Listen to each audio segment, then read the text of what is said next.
Guys, we're going to be talking about how to coil ropes. This is something that drives me insane. I deal with ropes all day long. I'm a safety instructor, so I deal with ropes constantly, and knotted up ropes drive me insane. I want them to be able to pan out really nice, and it's all about how you put the ropes away. Now, the worst thing you can do is sit there and try to coil them into nice little loops and coils, and you will eventually get one giant knot. So we want to prevent that. So there's two ways we do that. The first way, we're going to do over the head, or the butterfly technique here.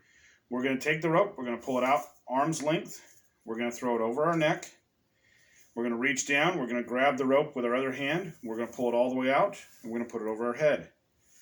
We're going to pull it over our head, okay? Pull it over our head. Now this works really well for people that don't have bad shoulders like me, or people that want to make little backpack systems and all kinds of things. There's lots of videos on how to do this, but what this allows you to be able to do is get nice, big, even loops, and notice how all the loops are exactly even, and they come out really, really nice, and it makes it easy for people that don't have big hands. So a lot of the girls like this way because they don't have big enough hands to hold a whole 150, 200 foot rope. So especially if you're doing large ropes, you can do this. Now you can get all the way to the center, put it off to the side to make actually two bundles, which work really well too. Our second way of doing this, remember we're going to pan it right onto the ground, is we're going to do it down to the ground. Now I use this technique a lot, mainly, I've got fairly large hands, and I have really bad shoulders. So I have a hard time getting my hands up over my head 50 times to do this. So I'm going to go ahead and start with the rope out. I'm going to pan it out, and I'm going to bring the rope to my hand, okay? I'm going to pan out again, and I'm going to just twist my wrist and push it together. Now you should be getting, see how the loops are not in front of each other? They're actually on top of each other, and that's how they're going to set. So we're going to go ahead and pan out, and we're just bringing the rope together into loops, just like if you were stacking it on the ground. We're just going to do that really fast. Now this is a 150 foot rope, but it's a fairly short rope.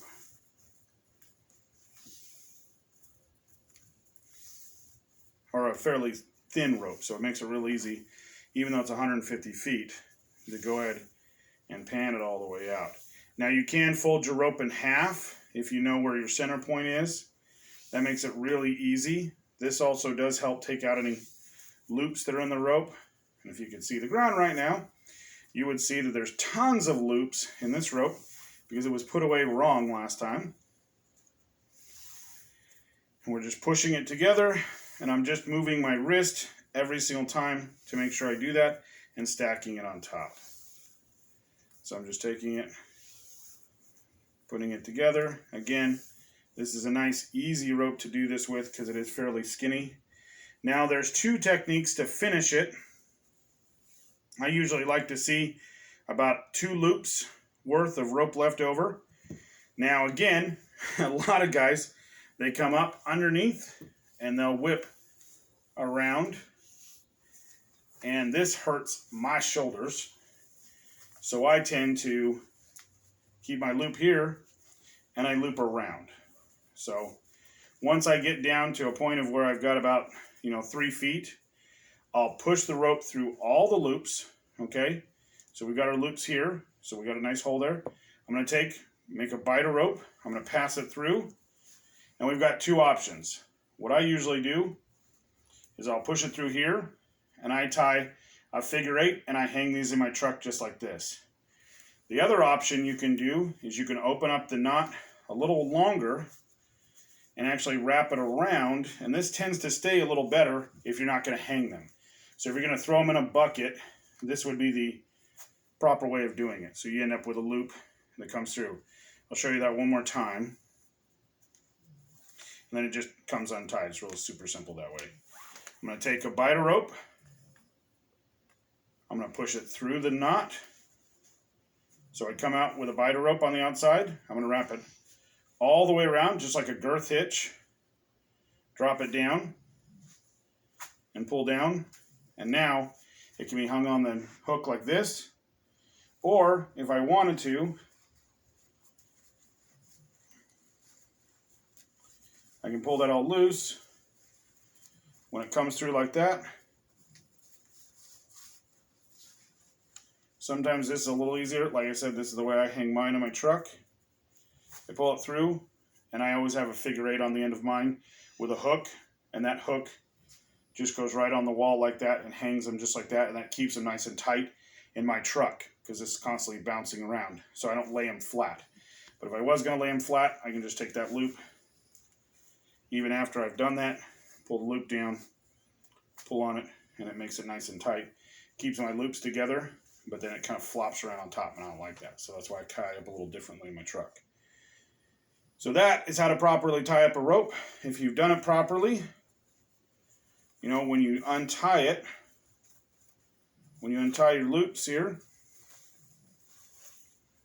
and you lay it down on the ground. Now remember, we don't ever want to put ropes on the ground that are in dirty areas, but lay it down on the ground, I can go ahead and just pan it out. And I'm not going to have a ton of knots and twists and ankles, and I'm going to be able to just pull it right up, and I don't have a ton of knots. Now, I tend to use rope bags, and I actually stuff over my shoulder when I do a rope bag. So those are my favorite. That way you can actually just throw the rope bag. Make sure you do tie a knot and the inside of the rope bag. But if I'm going to be stuffing into a rope bag, I'm going to cross it over my shoulder so the rope is coming down off my back here. And I'm actually forcing it into the knot, and I'm just going to keep it going. And I'll sit there and just keep panning it in to the bag and just keep looping it in there. You do not want to coil into a bucket or into bags or anything else. You want to push, and you're just stuffing it in there, just like you'd stuff a sleeping bag. And then when you're ready, you go to throw the bag, and it just pans right out of the bag completely and works great.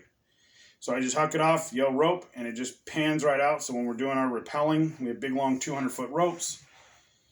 And a lot of times it's really easy. I don't have to coil the ropes out. I don't have to do anything like that. I just throw it off the edge. So as always, guys, this video is for demonstration purposes of a review. So this is something you should already have learned up at camp. And this is helping you, or one of our training classes, and helping you remember it so you can pass your level 2 test after you've got your 200 hours. So as always, guys, please like and share, and always have a great day.